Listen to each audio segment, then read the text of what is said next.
السلام عليكم، كيف حالكم؟ إن شاء الله بخير، إن شاء الله تكونوا كويسين.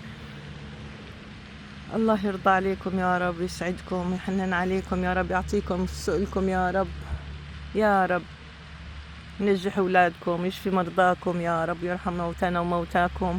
الله يرضى عليكم. لا تنسوا اللايك، لا تنسوا اللايك. اللايك ما عم بتحطوه، مش عارفة ليه، عشان ينتشر الفيديو ويعلى الفيديو، يعني يوصل لأكبر عدد ممكن. بس اللايك هذا هو يعني فائدته. إن شاء الله تكونوا بخير يا رب. سنة جديدة علينا وعليكم يا رب، سنة خير يا رب تكون. الله يرضى عليكم، يسعدكم، يوفقكم، يوسع رزقكم يا رب، يعطيكم ليرضيكم. المهم اليوم في عنا قصة صارت في تقريبا الخمسينات، في سيئة على فكرة. في منطقة برضو قريبة من حايل، المنطقة بالسعودية كمان. في سيارة ونيت بيك اب. هون في أمريكا بيقولوا لها تراك للبيك اب، أو الونيت هون بيقولوا تراك عنها. فسيارة ونيت دبل كابين، يعني كرسيين، كرسي الأمامي وكرسي خلفي، وطبعا والحوض اللي وراء اللي هي الخلفية، شو اسمه. هلا في ناس بيقولوا لها حوض، وفي ناس بيقولوا لها غمارة، وفي ناس مش عارفة ايش بسموها في المناطق التانية. المهم، ف بالسيارة هاي ناس طالعين من الكويت. تحية لأهل الكويت وشعب الكويت والكويت الحبيبة. ف بس أقول كلمة الكويت هيك مشاعر حب وعشق للكويت، لأن عشت فيها. فالمهم، كان في عائلة طالعة من الكويت، من بني الرشيد أو الرشيدي، رايحة أسرة كاملة في السيارة، في البيك اب أو في الونيت، بالكويت بيقولوا ونيت. فرايحة للسعودية. كان معهم رجال، هو شاب يعني مش صغير ومش كبير، في وسط العمر، يمكن أربعينات خمسينات. مرض ومش عارفين له مرض، فمحاولين يعالجوه بالكويت. هذا الحكي بالخمسينات، فكان العلاج بسيط، يعني ما كانش متطور زي هلأ. بس فحاولوا يعالجوه بأكثر من طريقة، عند أكثر من دكتور، عند كذا، ما زبط. فالرجال صار ضعيف، ما بياكل، صار شبه هيكل عظمي. فالمهم أمه معه وبناته واخوانه وولاده، المهم يعني أسرة كاملة طالعين على حايل. فبقول لهم بدي أروح أودع أهلي وقرايبي بحايل. هلأ العائلات الخليجية كلها بتلاقيها قرايب، معظمها قرايب. بتلاقي في منها بالكويت، في السعودية، في الإمارات، في قطر، في عمان، كلهم مترابطين، يعني نفس العائلة بتلاقيها موجودة في كل الدول. الله يحفظ الجميع يا رب. المهم، فاللي صار مع هاي السيارة أو هذا الونيت البيك اب، بنشر. لما بنشر ضل يمشي شوي شوي شوي، شاف شجرة قدامه قريبة يعني، فضل يمشي شوي شوي لحد ما قرب عند الشجرة. عشان إيش؟ لأنه بدهم يصلحوا السيارة، بدهم لازم ينزل كل اللي بالسيارة. ف بدهم، الدنيا شمس، الدنيا ظهرية الضحوية، يعني قريب الساعة 11 هذا الوقت الصبح والشمس، فعشان الناس اللي بالسيارة يستظلوا تحت ظل الشجرة. فنزلوا اللي بالسيارة، النساء والأطفال، وقعدوا تحت الشجرة، والرجال الشباب عم بيحاولوا يفكوا عجل السيارة ويركبوا العجل الثاني.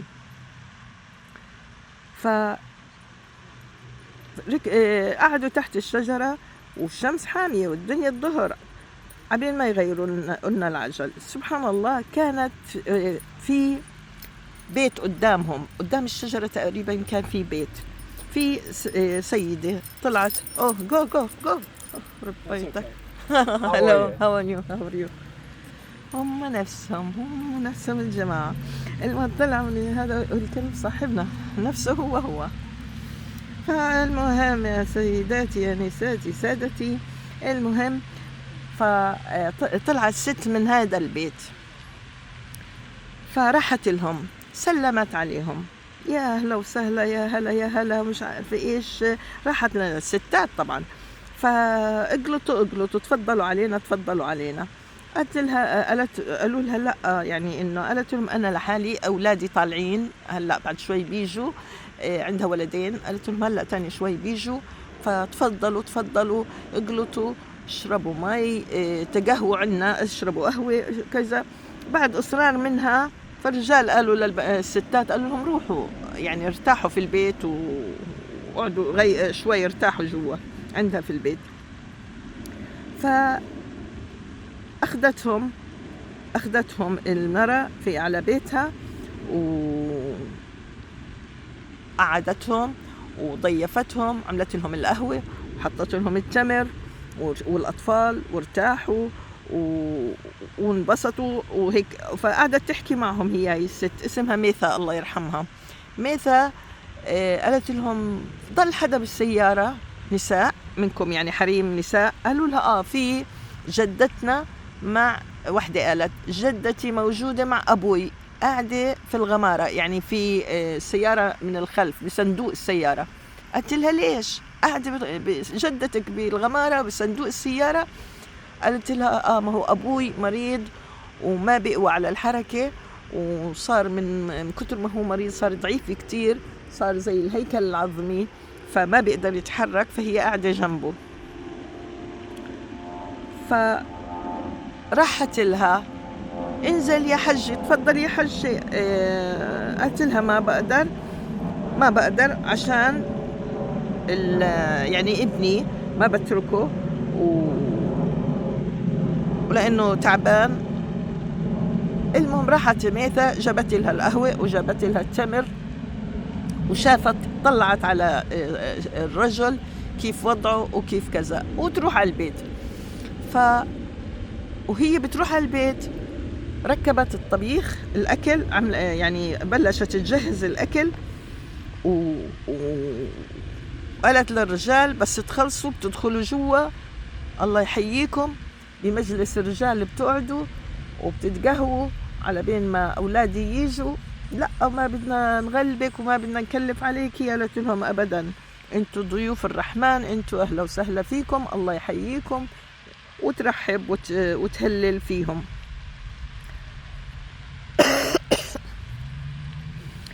وبعد ما تتغدوا وهذا بتاخدوا واجبكم وبتتغدوا، بعديها الله يسهل عليكم. طبعا حاولوا هن يعني يقول لا ما يعني ما تغلبي حالك وخلاص، هي دخلتي النساء عندك، بس نخلص العجل نتسهل نتوكل. قلت لهم ولا يمكن. طبعا أصرت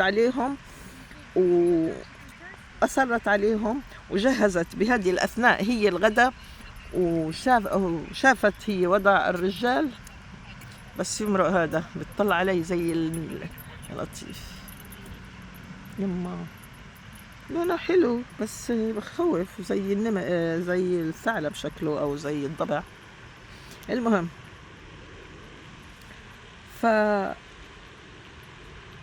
راحت جهزت كل إشي وغدت. خلصوا العجل، وهي راحت عند الحجة. هي كانت قاعدة مع البنات مع الستات النساء، قالت لهم ضل حدا؟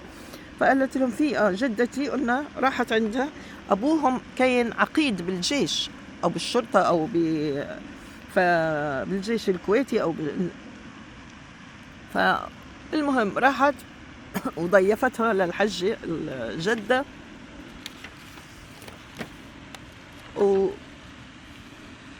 طبخت طبيخها، غدتهم. اجوا اولادها الظهريه، غدت بعتت غدا لمجلس الرجال، وحطت غدا مجلس الحريم، واخذت غدا لمين؟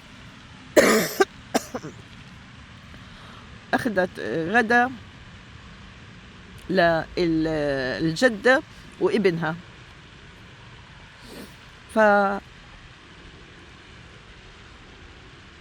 طبعا انبسطوا كتير وتشكروا لها كتير. وبعدين بهذا الأثناء كمان راحت جمعت بعض الأعشاب وخلطتهم مع بعض طحنتهم دقتهم يعني وهذا وخلطتهم مع بعض. وأتاري هي خبيرة أعشاب، طبيبة أعشاب، يعني بتداوي بالأعشاب. الله يرحمها ويجعلها في الفردوس الأعلى إن شاء الله من الجنة يا رب. فأعطتها للحجة، طبعا بعتت لها للجدة يعني، طبعا غدتها وكلهم يعني تغدوا وأكرمتهم. ربنا يكرمهم في الفردوس الأعلى كلهم يا رب. ركبوا السيارة، نادت على العجوز وقالت لها راح أعطيكي هذا العلاج، إذا ما نفع ابنك ما بيضره، ما راح يضره بإذن الله. نقعي له بفنجان مي فاترة شوي من هذا الخليط وأعطيه قبل طلوع الشمس وقبل غروبها، يعني قبل الفجر وقبل المغرب. وأعطيه بعدد أيام، إذا شفتي استفاد كملي، ضلي أعطيه لحد 9 أيام. سبحان الله، الرجال استصح، كان مودع الرجال ورايح على حائل يودع قرايبه ودع أهلياته، استصح بالهاي، وكانت إجازة إله، المشوار كان زي إجازة إله، وقضى وقته هناك وانبسط مع قرايبه. وهم راجعين رجعوا من نفس الطريق، مروا على الست ميثة الله يرحمها وشكروها ودعوا لها على فضل ربنا ثم فضلها. ويعني كان لقائهم كله بكاء وكله شكر وكله امتنان وكله محبة، لأنها يعني ساعدتهم وأنقذت أبوهم. طبعا هي وسيلة رب العالمين سبحانه وتعالى. فبعديها تسهلوا ورجعوا الكويت الجماعة. وبعد 6 شهور رجع الأب، هو العقيد، هذا الرجال العقيد الرشيدي، هو من بيت الرشيدي، عائلة الرشيدي. فالمهم رجع مع ناس، أولاد عمومته، أولاده الله أعلم، مع مجموعة يعني معه ناس بالسيارة، معبي البيك اب أو الونيت، معبي كله من خيرات الله من كل شيء، وجايب معه مبلغ من المال. وإجا عند ميثة الله يرحمها وجلس عندهم وأولادها موجودين وشكرها طبعا، وقال لها أنت راعية الأولى. راعي الأولى يعني شو كيف بيقولوها؟ راعي الأولى ما يلتحق، يعني شو ما نعمل له ما بنعطيه حقه. راعي الأولى اللي بيعمل خير معك أول مرة لازم ما تنسى طول عمرك تضل حامل الفضل هذا والجميلة هاي ما تنساها. بس مع الأسف في ناس أكلين نكرين هالأيام، ما علينا. فقال لها هذا يا خالة أكرمتينا وضيفتينا وعالجتينا وما قصرتي فينا، هذا المبلغ البسيط هدية، يعني تعبير عن شكرنا وامتناننا وإليك وعلى ما سويتي معنا، ما قدمتي إلنا.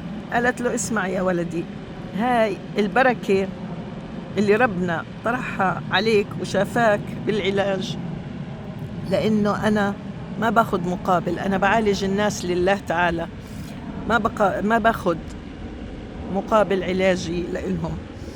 فالمبلغ هذا أعطيه صدقة للمحتاجين، يعني عن صدقة عنك وعن صحتك وعافيتك للمحتاجين. بكفيني أنا الدعاء إلي وإنكم، يكفيني إنك أنت ربنا شفاك وقريت عين أمك فيك، ويعني انبسطت أمك فيك وولادك قروا عينهم فيك، وإنت قريت عينك بولادك. ربنا يحفظكم ويسلمكم. وأنا هذا يعني بس بكفيني إنه الدعاء وإنكم بخير أنتوا وتضلوا بخير جميعا. وسلم على أهلك وعلى من وراك، يعني على اللي تركتهم وراك، بناتك وولادك وزوجتك، وسلم على الجميع وعلى والدتك وبس. وهاي القصة، والله يرحمهم ويرحم ميثة ويرحم جميع يا رب، يعني جميع الأموات يا رب، الله يرحمهم جميعا، أيام الخير والبركة يا رب. الله يرحمهم ويرحمنا معهم إذا ما صرنا إلى ما صاروا إليه، بس ما بنقدر نحكي غير هيك. الله يسعدكم يا رب ويرضى عليكم وسلامتكم والله معكم. لا تنسوا اللايك، الله يرضى عليكم، اللايك والشير، وشوفوا الفيديو، والله القصص حلوة. الله يسعد قلبكم. سلام.